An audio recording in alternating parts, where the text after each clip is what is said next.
Assalamualaikum warahmatullahi wabarakatuh. Saya Kemas Ahmad Jasmantari Smitsali, Prodi Politik Islam Angkatan 2017. Baiklah, di video ini saya akan menjelaskan beberapa pengertian tentang feminisme, politik gender, dan ruang lingkupnya, kemudian analisis kebijakan. Baiklah, untuk memenuhi UAS mata kuliah politik gender.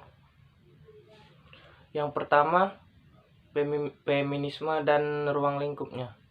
Feminisme merupakan kesetaraan gender antara laki-laki dan perempuan. Feminisme adalah gerakan politik, gerakan sosial dalam kesetaraan gender atau jenis kelamin. Di berbagai belahan dunia terdapat banyak sekali kesetaraan gender, baik itu di Perancis, di Inggris, di Jerman, dan lain sebagainya. Kesetaraan gender merupakan hal yang biasa dalam kehidupan sosial dan politik. Dan ruang lingkupnya tentu saja sangat luas. Untuk memahami itu, kita harus tahu dulu pengertian feminisme. Feminisme di dalam ruang lingkupnya adalah sebuah kesetaraan dalam mewujudkan kehidupan, baik itu sosial, politik, budaya, atau dan lainnya. Kesetaraan juga merupakan dalam bidang ekonomi harus wajib adil antara laki-laki dan perempuan dalam menjalankan kehidupan sehari-hari.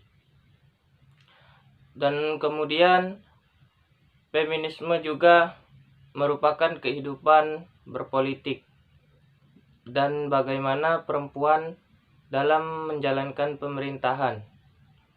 Contohnya perempuan sebagai presiden atau wakil presiden dan dalam pemerintahan di sebuah negara. Kemudian politik gender. Politik gender merupakan politik kesetaraan. Politik gender merupakan politik yang di dalamnya perempuan untuk memegang kekuasaan. Dalam hal ini, politik gender merupakan hal yang biasa dalam kehidupan berpolitik dan bernegara.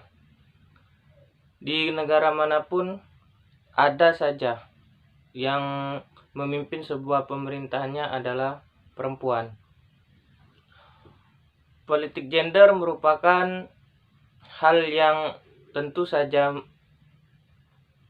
yang masif dalam kehidupan bersosial dan berpolitik. Dalam hal itu, politik gender merupakan hak yang wajib bagi perempuan. Tentu saja bukan hanya laki-laki dalam mewujudkan suatu pemerintahan di sebuah negara. Kesetaraan dalam berpolitik tertuang dalam berbagai undang-undang atau referensi tertentu. Kemudian kita ambil contoh dalam pemilu kada Musirawas tahun 2020, di mana kedua calon pasangan bupati dan wakil bupati adalah semuanya perempuan yang maju dalam pemilu kada Sumatera Selatan tahun 2020 di Musirawas. Hal itu tentunya masuk dalam contoh bagaimana politik gender bisa berkembang di Indonesia. Untuk perkembangannya di Indonesia, politik gender belum bisa menyaingi politik laki-laki. Tetapi hal yang tentu saja bisa menyaingi laki-laki adalah perempuan yang maju dalam kontestasi politik Indonesia. Di Indonesia, salah satunya memajukan gender adalah tokoh dari zaman dahulu, yaitu Raden Ajeng Kartini, di mana beliau erat-eratnya menyuarakan suara perempuan, yang dimana perempuan tidak boleh ditindas, harus punya pendidikan yang layak, harus punya pendapatan ekonomi yang layak, atau sebagainya. Kemudian kita bahas dalam analisis bias gender, di mana kehidupan gender atau kesetaraan perempuan dan laki-laki harus memenuhi keuntungan dan kerugian, di mana dalam keuntungannya perempuan bisa bergandengan dengan laki-laki dalam menjalani kehidupan berpolitik atau bernegara. Dalam hal ini, sebuah keuntungan bagi perempuan tidak hanya di rumah dan mengurus rumah tangga, tentunya bisa ikut terjun dalam dunia politik dan memimpin sebuah negara.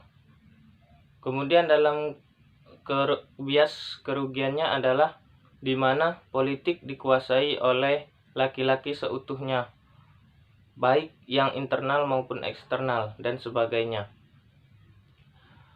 Analisis bias gender dalam hal ini merupakan kegiatan yang seutuhnya memiliki hal yang bersifat kesetaraan dalam mewujudkan perpolitikan yang tentunya atau khususnya di Indonesia.